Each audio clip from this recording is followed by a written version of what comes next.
Takže hello, dneska tu máme video od Daxy, volá sa to Kde sú detské hviezdy, co seriálu o detkovia dnes. Like, odber zvoneček a ideme na to. Si bežal takmer v každej slovenskej domácnosti. Sledovanosť pokorila rekordné čísla, no nemohla za to ani tak štvorica špičkových hercov. Boli to práve detské herecké hviezdy, ktoré si každý zamiloval. Pozrime sa preto na ich záhadné osudy s Laurou Gavaldovou na začiatku tohto zoznamu. Laura pod seriálovým menom Julka Oravcová stvárnila dceru tverolekára Mareka Fašianga, keď mala ešte len 8 rokov. Ako jednu z Takže toto je tá Julka. Keby si nikto nevedeli. Najmladších herečiek na tejto scéne si ju diváci okamžite obľúbili. No, kde vlastne dnes? Začiatkom vysielania v roku 2018 Laura predovšetkým navštevovala ešte len škôlku. Herectvu sa naplno venovať nemohla a čakala ju aj nekrátka cesta za vzdelaním. Záľubu popritom našla v koňoch a počas leta sa venovala najmä práce s nimi. Jej súčasť A v tých okietkoch tak ona bola na koňoch. Lebo je taký, no bol z Velorika a tak ďalej. Blablabla. Kariéra bola dlho nejasná, až kým sa po rokoch náhodne nestretla so svojím seriálovým otcom Marekom. Ten na Instagrame zdieľal ich spoločnú fotku s dojemným popisom a prezývkou, ktorou ju kedysi oslovoval. Tentokrát ich však nespojili kamery, ale dokonca rovnaká práca v dabingovom štúdiu. S piercingom v nose, umelými myhalnicami a make-upom na tvári ju takmer už dneska nikto nespoznal. Nedávno dokonca oslavila 16. narodeniny a o svojej budúcnosti ešte vôbec nie je rozhodnutá. Stále úplne neviem, kam by som chcela ísť. Určite však viem, že ak si nevyberiem konzervatórium, s herectvom aj dubbingom chcem určite pokračovať. Boli nejaké príležitosti, keď som mala možnosť zúčastniť sa castingov, no bohužiaľ nevybrali ma. Naďalej sa však venujem dubbingu a veľmi ma to baví. Ak by prišla príležitosť, čo sa týka herectva, určite by som ju prijala a rada by som si znovu zahrala. K jedným z najzáhadnejších seriálových zmiznutí sa zaradil aj jej talentovaný kolega Jakub Horák. Jakub v seriáli účinkoval od samotného začiatku. On bol taký Mudrland. Každý máme v triede Mudrlanda, priznajme si to. Čím sa stal ikonickou postavou pre mnoho zarytých divákov. S okrúhlymi okuliarmi a obdivuhodným intelektom stvárňoval rolu seriálového génia a zároveň syna herca Filipa Túmu. Nebolo to však prvýkrát, čo sa v showbiznise objavil. Už v 7 rokoch prepožičal svoj hlas do animovaného filmu Baby Chef a nechybalo ani účinkovanie v televíznych reklamách, ktoré natočil pre Orange či napríklad Kooperatívu. Napriek bohatej mediálnej histórii sa však tento raz očí divákov úplne vytratil. Po herectve sa totiž vrátil naspäť k hudbe, ku ktorej ako malý vždy inklinoval. Začal hrať na rôzne nástroje a našiel si vlastný štýl, ktorý dodnes prezentuje na svojom Instagrame. Ako milovník folklóru sa nezabrel ani po tanečnej stránke a po 8-ročnom pôsobení v súbore Vienok začal tancovať aj v známom súbore Lúčnica. Stal sa súčasťou projektu Tesvile Film, ktorý si dnes dáva za cieľ natočiť profesionálny film s produkciou výhradne mladých ľudí. Hoci jeho herecká kariéra je dnes kvôli stredoškolskému štúdiu pomerne nejasná, diváci stále dúfajú, že sa na obrazovkách predsa ešte len objaví. Zažij double porciu zábavy v online. Double je vždy viac. Šiby, ryby, mamička, Prosíme si vajíčka. Jednota, najlepšie domáce potraviny. Zatiaľ ten najväčší úspech po skončení zaznamenal jeho seriálový brat Oliver. Keď mal Oliver len 8 rokov, svojim spontánnym prejavom omylom zaujal pani z produkcie Markízy a to počas... Diváci, musím si ísť pro telefón, čiže chvíľu mi dajte. Hned sem tu. Ja vám to nechám za to pustené. Z obyčajného čakania v rade na vianočného kapra. Krátko na to sa objavil v seriáloch Zita na krku, či dokonca Rodinné prípady. Bola to však až rola Lukáša v seriáli Oteckovia, ktorá ho preslávila zo všetkého najviac. V 17 rokoch sa na rozdiel od ostatných venovať škole príliš nemusel a preto čas zasvetil práve svojej kariére. Podnikal s oblečením, účinkoval v reklamách a po skončení seriálu sa zameral hlavne na moderovanie. Aj keď ho okolie viedlo späť ku štúdiu, nepočúval a následoval radšej svoj vnútorný hlas. Keď sa tak v tom živote začínaš niekde chytať, tak prišla mi strašná somarina sa toho celého vzdať aj naspäť do školy. Ja to stále hovorím, že ja si nemyslím, že ja som talentovaný, ale viem sa dobre presadiť. A keď sa viem dobre presadiť a už sa mi to začína dariť, tak teraz sa zavriem dvere, pôjdem do školy a o 5 rokov vidím, čaute, tak nechcete ma ešte zobrať do rádia? Tak už dáme. Mimo kultúrnych podujatí sa neskôr uchytil v známom rádiu Európa 2, kde ho dnes posluchači môžu počuť o 6 hodine ráno. Herecké nadanie opustil najmä kvôli lepšiemu finančnému ohodnoteniu a tiež oveľa menšiemu stresu. Lebo ja si myslím, že keď si ako keby herec, a nie si ten úplne Ačkový, tak sa kvázi musí spoliehať na to, že ten ďalší mesiac a ďalší dostaneš tú prácu a tak trochu sa o ňu aj tak niekde prosiť a pretršať sa na akciách a byť s tými správnymi ľuďmi, aby si na teba ten režisér spomenul v ten deň, keď bude obsadzovať rôzne úlohy. Dnes má Oliver v prenajme 3 investičné byty a žije v polmiliónovom dome nedaleko Bratislavy. Peniaze neustále investuje a rád by sa chcel presťahovať aj do Talianska. Tie 3 byty mám tiež preto, že som si od malička šporil. Veď od 8 rokoch som bol v telke, ja som si šetril, na žiadne somariny som ich nemíňal. Keď som aj nosil drahé oblečenie, tak som s ním potom obchodoval. Kúpil som si to, nosil a potom predal. Snažil som sa tie peniaze otáčať. Na rozdiel od Olivera sa jeho seriálová priateľka vybrala obzvlášť štandardnou cestou.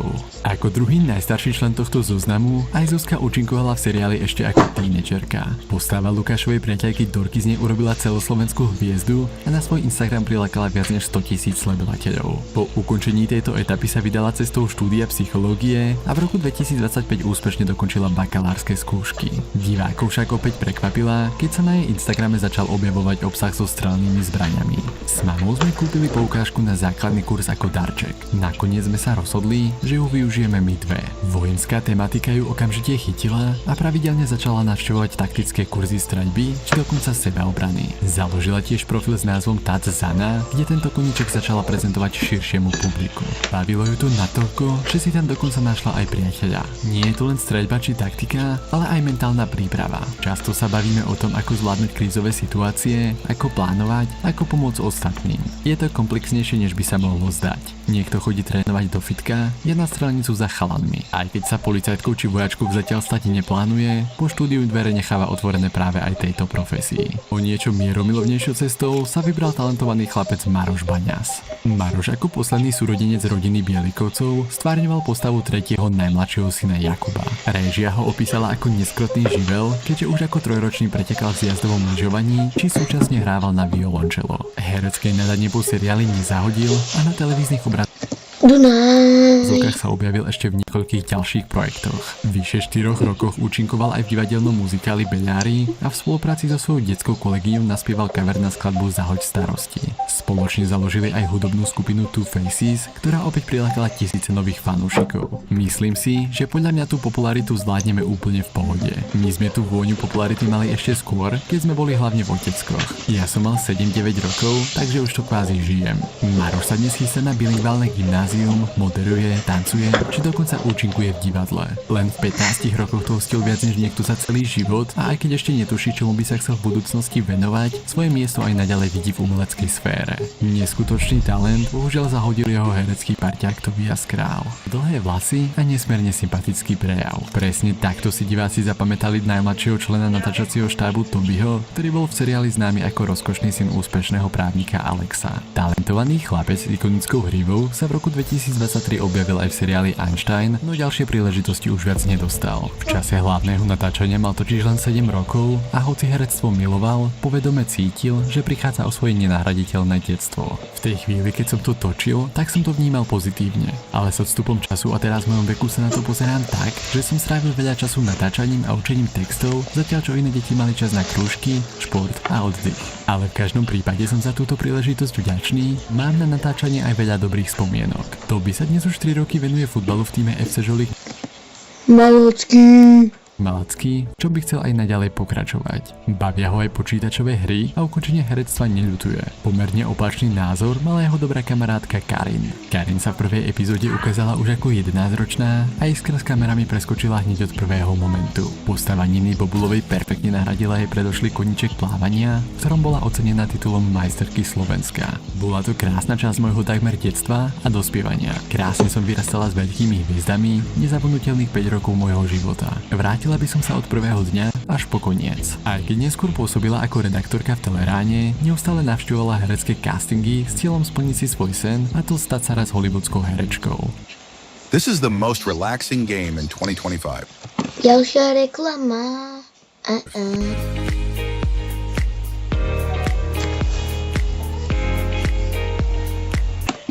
To herectvo je pre mňa výsledná práca, chcem to robiť, chcem sa tým živiť, patrím tam, cítim to, je to viac také naplnenie ako práca, vieš, že teraz musím ísť do práce a tak ďalej.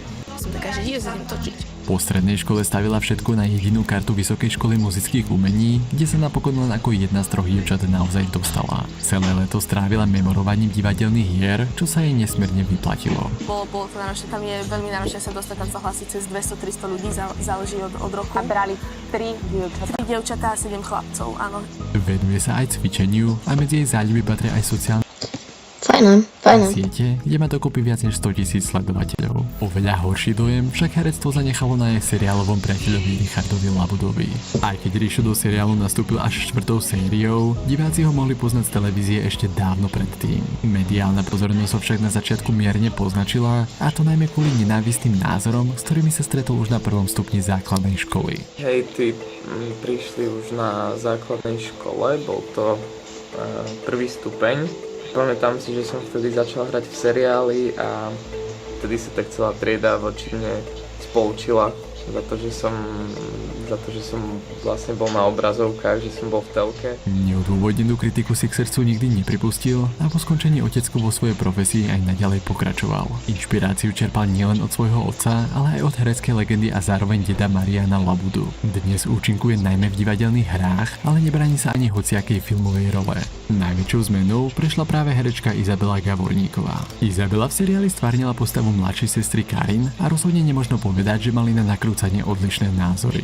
Hoci na pľac nastúpila už ako 6-ročná, kamery si ju okamžite získali a netrvalo dlho, kým sa opäť objavila na televíznych obrazovkách. Počas natáčania sa stretla s nemilými pohľadmi, keďže jej postava na výslednej Vicky sa podľa divákov transformovala aj na jej osobnosť. Je pekná, ale stretla som ju na lyžeráku a viac namyslenú osobu nepoznám. Aj napriek tomu, že neprešla dlhá doba, herečka za ten čas vyrástla, ale málo kto si ju dokázal spätne priradiť. V novom seriáli Druhá šanca ju takmer nespoznal Tak dá sa. ani bývalý kolega Ján Koleník, ktorý ju kedysi denne stretával pri nakrúcaní. Šancu ukázať svoje herecké schopnosti dostala aj v seriáli Mama na prenájom. Prostredníctvom školy sa zapojila do projektov zameraných na duševné zdravie, no jej budúca kariéra je momentálne veľkou otázkou. Na rozdiel od Karin sa zo sociálnych sietí úplne stiahla a svoje súkromie si dôkladne stráži. Ak sa ti toto video páčilo, budem nesmierne rád ako Takže toto je koniec tohto videa. Dúfam, že sa vám páčilo. Lajkový zvonček. Follow na Instagram mirec.potržitko.kv a čú.